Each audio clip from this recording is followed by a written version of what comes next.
In the blood-drenched chronicles of Tudor England, where monarchs ruled through fear and execution was a tool of policy, one death stands out as uniquely appalling. On May 27, 1541, 67-year-old Margaret Pole was led to the scaffold not for a formal execution, but for a gruesome slaughter that would leave lasting trauma on all who witnessed it. This was no act of lawful punishment. It was the calculated elimination of a blameless woman whose only offense was possessing royal blood that Henry VIII deemed too dangerous to be left alive. Margaret Plantagenet, destined for this tragic end, was born into the very heart of English royalty. The daughter of George, Duke of Clarence, and niece to two English kings, her noble pedigree was beyond dispute. Throughout her life, she had remained a loyal servant of the crown, acting as governess to Princess Mary and regaining her ancestral titles and estates. She was widely admired, a pillar of the noble class. Yet to Henry, gripped by growing paranoia, her mere presence posed an intolerable risk. Her journey toward execution did not begin with treasonous actions, but with the outspoken defiance of her son, Reginald Pole, living in exile. He had become a fierce critic of Henry's rejection of papal authority and his mistreatment of Queen Catherine of Aragon. With Reginald beyond reach, the king turned his fury on his aging mother, who remained in England and was therefore vulnerable to royal punishment. By 1541, England had become a nation ruled by suspicion and fear. Henry, in his declining years and increasingly volatile, imagined conspiracies everywhere. The recent deaths of close advisors and former wives served as chilling evidence that status offered no protection. Against this backdrop, Margaret's Plantagenet lineage transformed from a badge of honor into a justification for her elimination. Margaret was taken into custody in 1538, already in the twilight of her life.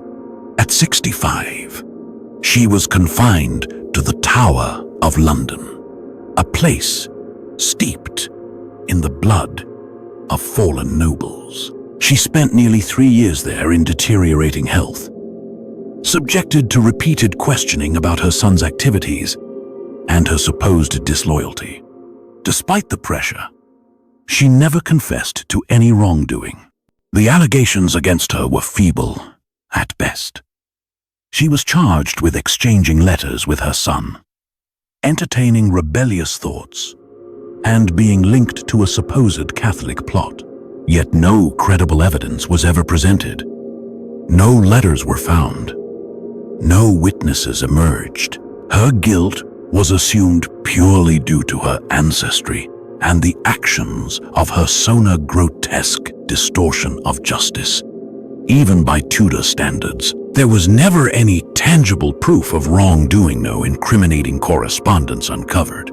No credible witnesses brought forth. Margaret Pole's guilt rested entirely on her royal lineage and the defiance of her exiled persona perversion of justice that was appalling even by Tudor standards. Henry VIII's choice to execute her wasn't grounded in law, but in ruthless political strategy. Reports indicated that Reginald Pole was collaborating with foreign factions to orchestrate an invasion of England, and Henry calculated that putting his mother to death might either draw Reginald back for punishment or terrify other dissenters into submission. His reasoning was brutally straightforward. Eliminate any potential rivals to the crown, irrespective of innocence or guilt. Margaret's fate was sealed through a Bill of Attainder passed by Parliament in 1539, which labeled her a traitor without the benefit of a trial. This legislative tool allowed Henry to bypass the legal system entirely, condemning individuals by fiat. Margaret was denied the right to defend herself, to summon witnesses, or even to hear the charges laid against her. She was simply pronounced guilty and condemned to die an ominous sentence that would hover over her for nearly 2 years before being enforced. By spring 1541, Henry's demeanor grew increasingly dark. News of northern Catholic rebellions and suspected plots abroad convinced him that an example had to be made. Margaret Pole, last scion of the Plantagenet dynasty, would be that example. Her execution was decreed to be carried out within the walls of the Tower of London before a selected audience of high-ranking officials and nobles. The morning of May 27, 1541, broke cold and grey over London. Inside the tower, preparations moved forward in grim precision. A scaffold was raised on Tower Green, a secluded area reserved for the noble class. Unlike the raucous executions at Tower Hill, this would be a constrained, private spectacle. Only hand-picked dignitaries, tower staff, and summoned courtiers would witness what was to unfold. That intimacy would make the forthcoming events even more harrowing. Margaret was roused before dawn and informed her hour had arrived. After nearly 3 years in captivity, her body had grown frail, her health wrecked by the tower's bleak conditions. Draped in the austere black gown of the condemned, she nonetheless carried herself with the poise of her royal ancestry. Upon learning of her impending death, she reportedly remained composed, requesting only a moment to pray. The brief walk from her prison cell to the execution platform carried immense symbolic weight. It marked the end of one of England's oldest noble lines. Margaret made her way slowly to the scaffold, leaning on the guards for support, her silver hair visible beneath a plain white headdress. Observers later described her composure as astonishing for someone facing imminent death. She had spent the night immersed in prayer and reflection, preparing herself for what she assumed would be a swift execution followed by divine judgment. Yet nothing could have prepared her for the nightmare that awaited. Tower Green had seen many deaths over the years, but none so gruesome as what was about to take place. The scaffold stood about 4 feet above the ground, surrounded by a modest audience of perhaps 36 officials and nobles. At its center rested the execution block, a simple slab of wood, soon to be soaked in royal blood placed to allow the executioner a clear, clean strike. That was the intent, at least. The man tasked with carrying out the execution wasn't the tower's seasoned headsman, who was absent that day, but an inexperienced substitute whose ineptitude would lead to catastrophe. When Margaret was guided up the steps, she faced the witnesses with an unshaken poise. Eyewitness reports say she spoke briefly, affirming her innocence and entrusting her spirit to God. She neither pleaded nor voiced indignation. Such behavior was seen as undignified for someone of noble birth. Instead, she knelt calmly, resting her neck on the block, prepared for the fatal strike that would end her ordeal. What happened next would be etched forever in the memories of those present a moment so grisly that many refuse to recount it. Even decades later, the novice executioner lifted his axe, aimed poorly, and brought it down with brutal force, missing her neck entirely. and slicing into her shoulder and back. Margaret's agonized cry rang out across the yard as blood spilled from the deep wound. Amazingly, the first blow did not kill her. Bleeding and overwhelmed with terror, she attempted to get up, driven by sheer instinct. With blood pouring from her injuries, she tried to flee the scaffold, moving faster than anyone might expect of a woman her age. The harrowing sight of the wounded, frantic countess staggering across the wooden platform horrified the onlookers, many of whom had never witnessed such savage violence. The executioner, now frantic and humiliated by his failure, gave chase, axe in hand.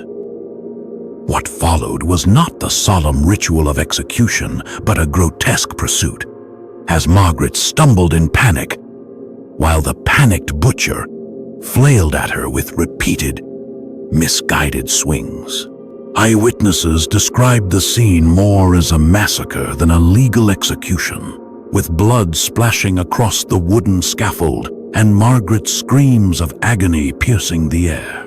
Blow after blow fell upon her frail body as she desperately tried to escape her assailant. The axe struck her back, shoulders, and arms, any part of her it could reach, as the flustered executioner chased her across the platform. Contemporary reports differ on the exact number of strikes, but most agree there were at least 10, perhaps more. Each blow added to the horror.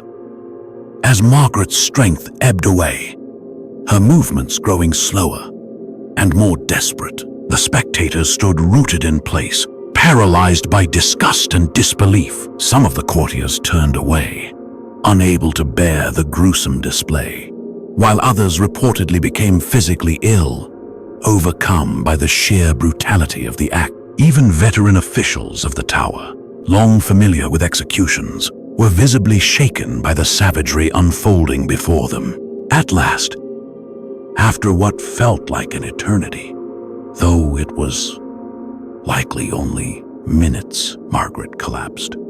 Her body, battered and bleeding, gave out. Even then, the executioner delivered several more strikes to ensure her death. When the violence finally ceased, the scaffold was slick with blood, and Margaret Pole, the final link to the Plantagenet dynasty, lay mutilated like a slaughtered beast rather than a noblewoman. What followed was a silence thick with shock and revulsion.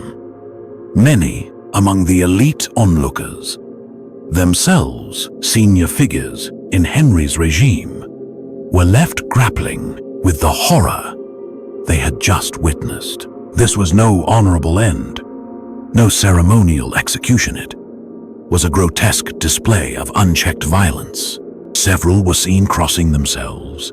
Others remained silent, staring at the bloodied remains of one of the kingdom's most esteemed women. News of the ghastly event spread swiftly through royal circles, reaching King Henry VIII by day's end. The monarch's response, according to those close to him, was one of cold gratification rather than dismay. He had desired Margaret's death, and that goal was achieved.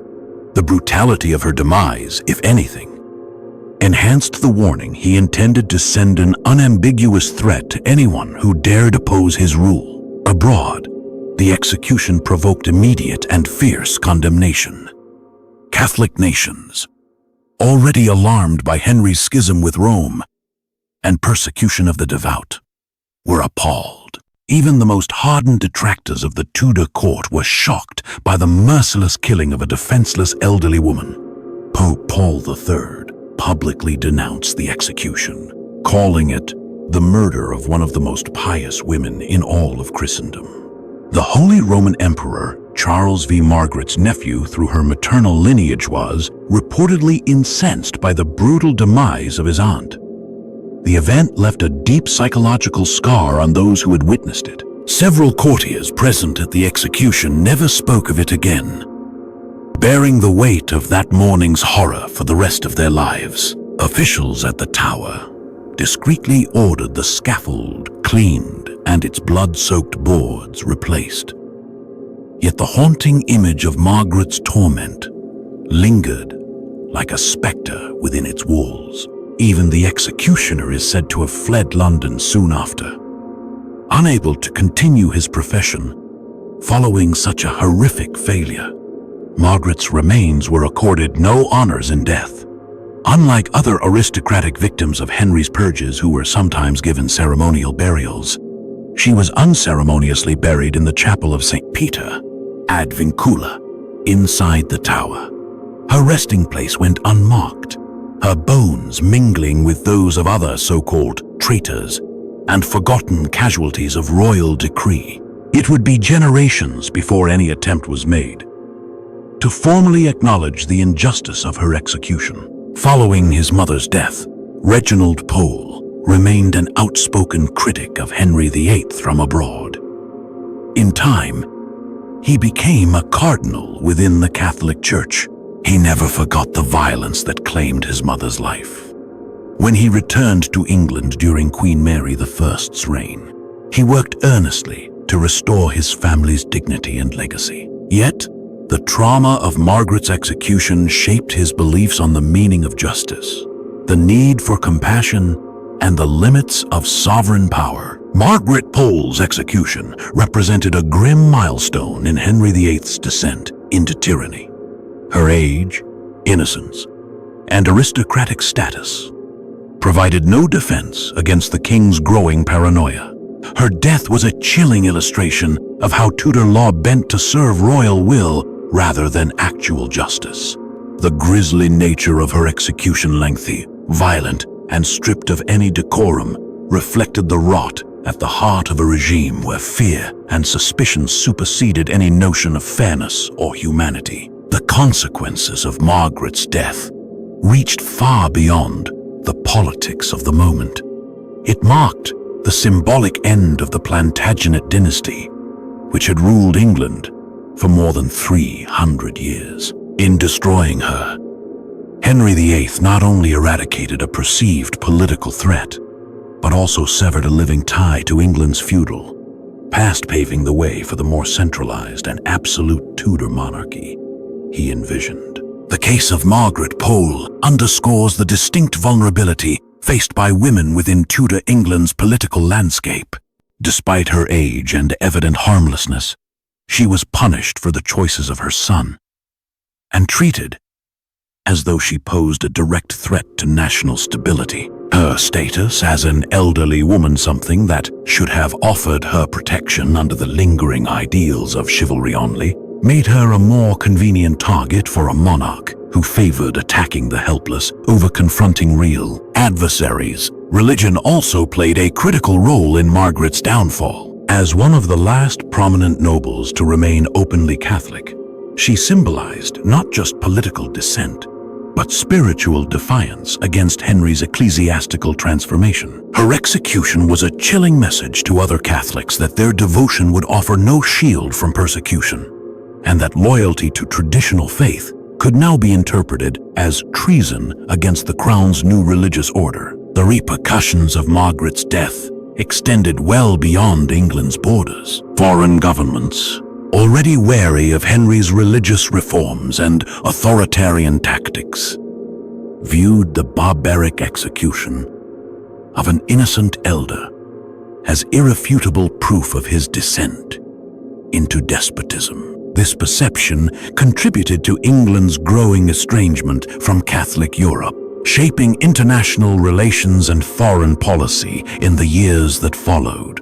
Her case also left a lasting imprint on the evolution of English law and governance. Parliament's use of a Bill of Attainder to condemn her without trial established a dangerous precedent allowing royal power to bypass judicial norms. Her story became a rallying point for future critics of absolutism and a reminder of why legal safeguards and due process are essential pillars of justice. Margaret's martyrdom lived on in the collective memory of Catholic recusants and those opposed to Tudor tyranny. Her tale became part of a quiet resistance, retold across generations, that clung to the traditions and beliefs of England's Catholic past. This preservation of her memory ensured that the injustice done to her would not vanish, even as official narratives tried to sanitize or excuse the king's actions. Above all, her death revealed the hollowness of Henry VIII's political vision. His decision to eliminate a defenseless elderly woman for her son's opposition laid bare the cruelty that defined his later reign.